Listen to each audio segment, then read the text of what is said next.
قرآن کے اندر وہ ایک آیت ہے کہ جب تم پھنستے ہو تو تم میری طرف لوٹتے ہو، جب تم نکل جاتے ہو تو تم یہ کہتے ہو کہ یہ میرا ہی علم تھا، یہ میری دانشوری تھی کہ میں نکل گیا ہوں. یہ اللہ تعالیٰ نے قرآن میں یہ بھی بتا دی ہے.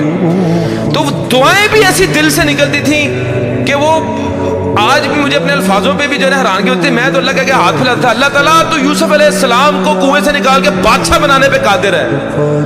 یا اللہ تو یونس علیہ السلام کو مچھلی کے پیٹ سے باہر نکالنے پہ قادر ہے.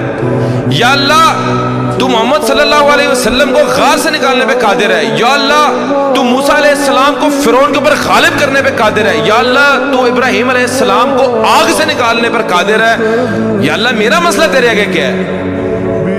1.5 مہینہ مجھے آج بھی یاد ہے. 1.5 مہینہ اور جس چنگل میں پھنسا تھا وہاں سے آزاد ہو گئی. میری 100% ریکوری ہو گئی. میں بالکل ایزی ہو گیا. تب میرا یقین پختہ ہو گیا کہ میں نے زندگی کے اندر کبھی کسی مخلوق کے آگے کوئی ہاتھ نہیں پھیلانے، کبھی کسی کو کام نہیں کہنا. جب میرا رب چاہے گا میں رب کو کہنا ہے، میرا رب چاہے گا ہو جائے گا، نہیں تو کوئی مسئلہ نہیں.